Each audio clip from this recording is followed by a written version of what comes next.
Okay, so you want to build the next trillion-dollar technology company. Find a small piece of land south of San Francisco, rent a modest office, hire a handful of brilliant engineers, build a product that solves one important problem, convince a few investors to believe in your vision.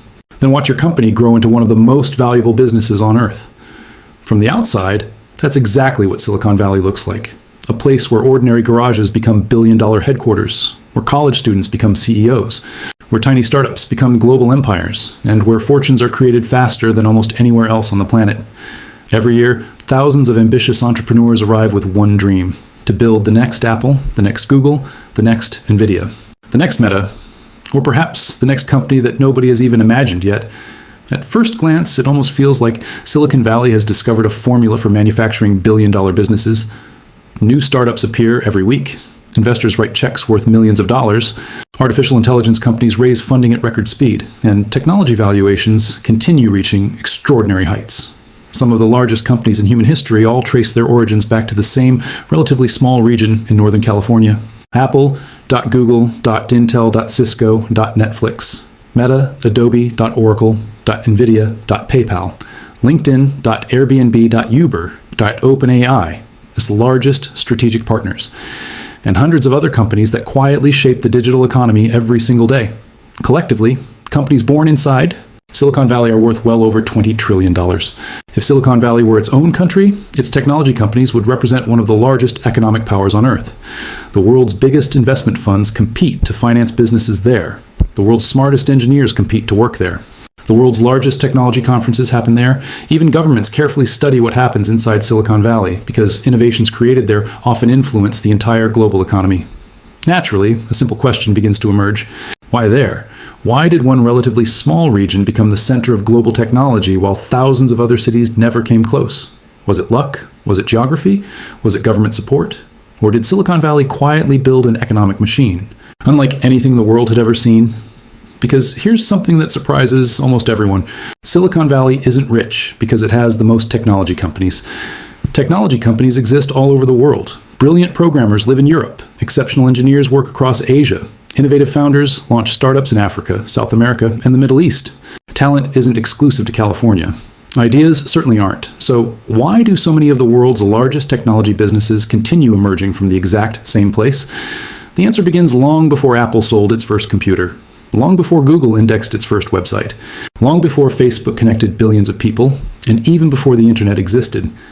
The story actually begins with something much smaller, a piece of silicon, one of the most common elements found on Earth, an ordinary material that eventually became the foundation of the digital revolution. During the 1950s, engineers discovered that silicon could be transformed into tiny electronic components capable of controlling electricity with extraordinary precision. Those components became transistors. Transistors became microchips. Microchips became computers. Computers became smartphones, artificial intelligence, cloud computing, electric vehicles, robotics, modern finance, and nearly every technology that now powers everyday life. But silicon alone didn't create Silicon Valley. Many countries could manufacture semiconductors. Many universities produced talented scientists. Many governments invested in research. Yet only one region managed to combine talent, capital, entrepreneurship, and relentless innovation into an ecosystem that continually creates global technology leaders. That's because Silicon Valley doesn't simply build products. It builds companies. Every successful startup attracts investors. Those investors fund the next generation of entrepreneurs. Experienced founders become mentors. Early employees leave successful companies and launch businesses of their own. Engineers become CEOs. CEOs become investors. Investors become advisors. Knowledge circulates. Capital multiplies. Success continually feeds new success. The ecosystem begins strengthening itself. Think about it like planting a single tree. One healthy tree produces thousands of seeds. Some never grow. Some become ordinary trees, but a few become forests. Silicon Valley works in almost exactly the same way. Every billion-dollar company creates hundreds of experienced engineers, executives, and investors who eventually leave to build something new. The result is a business ecosystem that has been compounding for more than 70 years, and that creates one enormous competitive advantage. Every new entrepreneur arrives surrounded by people who have already built companies worth billions of dollars. Advice is everywhere. Investment is everywhere. Talent is everywhere. Opportunity is everywhere. That's something money alone cannot easily reproduce. Many countries have invested billions trying to build their own Silicon Valley. Some created massive technology parks. Others offered generous tax incentives. Many built world-class universities. Yet very few managed to recreate the same entrepreneurial engine, because the real product of Silicon Valley isn't technology, it isn't software, it isn't artificial intelligence. The real product is something far more valuable. It manufactures companies, and that changes everything. Because once you understand what Silicon Valley is actually producing, you begin seeing why investors continue pouring hundreds of billions of dollars into one small region that has repeatedly reshaped the modern world. The real business has only just begun. So how does Silicon Valley actually make money? Most people assume the answer is simple. Technology.software, artificial intelligence, smartphones, search engines, social media. But those are only the products. The real business operates much deeper than that. Because Silicon Valley doesn't simply sell technology, it sells ownership. Every successful startup begins with a simple idea. A few engineers write code, build a prototype, launch a product. Then something remarkable happens. Instead of borrowing money from banks like ordinary businesses, they sell tiny pieces of ownership. Investors don't lend, they invest. In return, they receive equity. If the company succeeds, that small percentage can eventually become worth billions of dollars. This is where venture capital completely changes the rules of business. Imagine two entrepreneurs building identical software companies. One opens almost anywhere else in the world. The other opens in Silicon Valley. The first entrepreneur spends years trying to generate enough profit to expand. The second raises $10 million before earning meaningful revenue.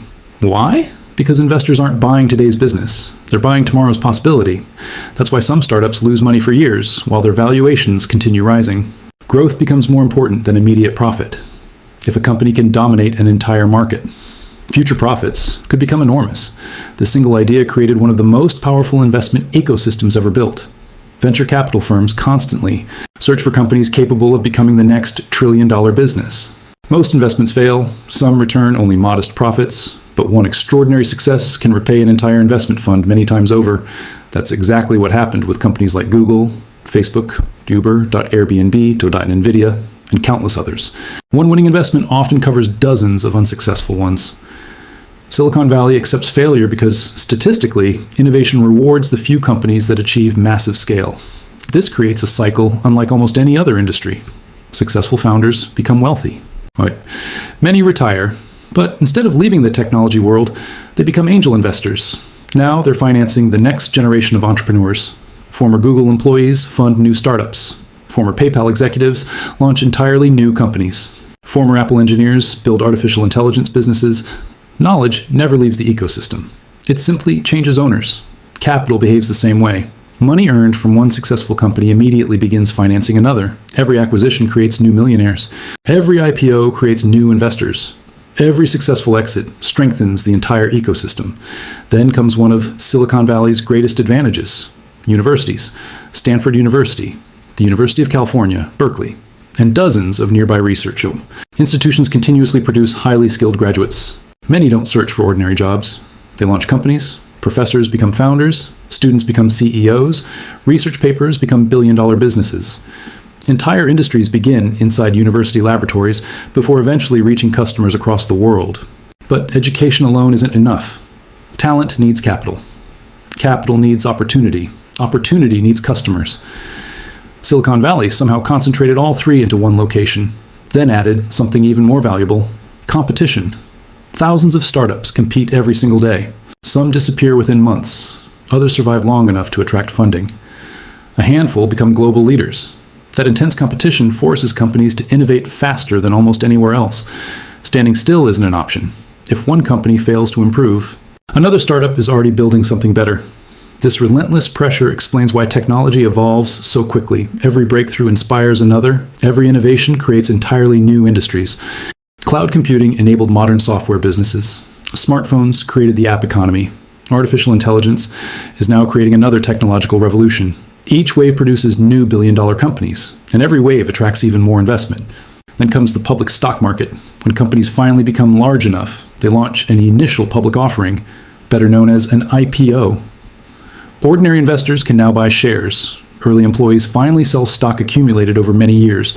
Founders become billionaires. Venture capital firms realize enormous returns. Billions of dollars flow back into Silicon Valley, only to begin the cycle again. Google followed that path. Meta followed it. NVIDIA followed it. Dozens of others continue joining them. But not every company reaches that stage. Some are acquired instead. A promising startup develops groundbreaking technology. A larger company notices, Apple buys it, Google buys it, Microsoft buys it, Amazon buys it. The founders receive enormous payouts. The investors earn impressive returns. The acquiring company strengthens its competitive advantage. Everyone inside the ecosystem immediately begins building something new. Another company, another product, another opportunity. This constant recycling of talent and capital is one of Silicon Valley's greatest hidden strengths. But despite the billion-dollar exits, the extraordinary headquarters, and the seemingly endless flow of investment, Silicon Valley operates under enormous pressure. Because behind every billion-dollar success story are thousands of companies that quietly disappear. Investors know it, founders know it, employees know it. Failure isn't the exception. It's built directly into the business model, and that's exactly what makes the companies that survive so extraordinarily valuable.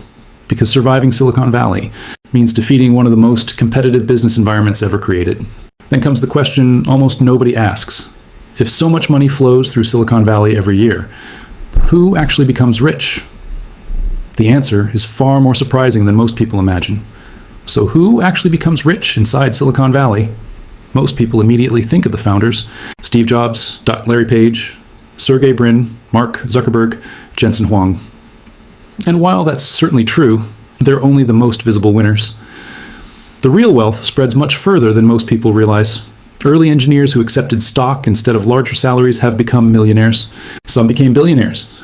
Early employees at Google, Apple, Meta, NVIDIA, and countless other technology companies watched relatively small stock grants transform into life-changing fortunes as their businesses expanded across the world. Then come the venture capital firms. Companies like Sequoia Capital, Andreessen Horowitz, Kleiner Perkins, Accel, and Benchmark built their fortunes by investing long before anyone else believed. A startup worth $5 million today could become worth $500 billion 20 years later. That's exactly how venture capital creates extraordinary returns. But venture capital also carries extraordinary risk. For every company that becomes Google, hundreds quietly disappear, thousands never generate meaningful revenue. Most startups fail completely. Yet investors continue writing billion-dollar checks every year. Why? Because one extraordinary success pays for dozens of failures. A single investment in Google, Apple, NVIDIA, or Meta can generate returns large enough to compensate for years of unsuccessful investments. That's why Silicon Valley doesn't fear failure. It prices failure into the business model. Failure becomes data, experience, knowledge, relationships, and sometimes the beginning of an even greater company. Many founders who built billion-dollar businesses weren't successful on their first attempt. Some failed 2 or 3 times before finally creating companies that changed entire industries. That culture creates something extremely unusual. People aren't punished forever for failing. They're respected for learning. Investors often become more interested in entrepreneurs who have already survived difficult businesses because experience reduces future mistakes. Then there's another hidden engine that quietly powers Silicon Valley: stock options, instead of paying every employee enormous salaries. Technology companies frequently offer ownership. An engineer who joins a startup early may receive thousands of company shares. At first, those shares may appear worthless, but if the company grows, those shares could eventually be worth millions, sometimes hundreds of millions. This transforms employees into owners. Everyone benefits when the company succeeds. Engineers innovate harder. Managers think long-term.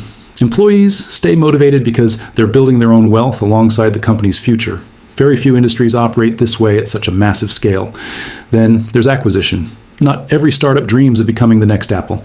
Many founders have another objective: build something valuable enough that Apple wants to buy it, or Google, or Microsoft, or Amazon. Large technology companies constantly purchase smaller startups. Sometimes they're buying brilliant engineers, sometimes groundbreaking software, sometimes valuable patents, sometimes an entirely new market. A company may operate for only 5 years before being acquired for several $billion. The founders become wealthy. Employees benefit from stock options. Investors receive substantial returns.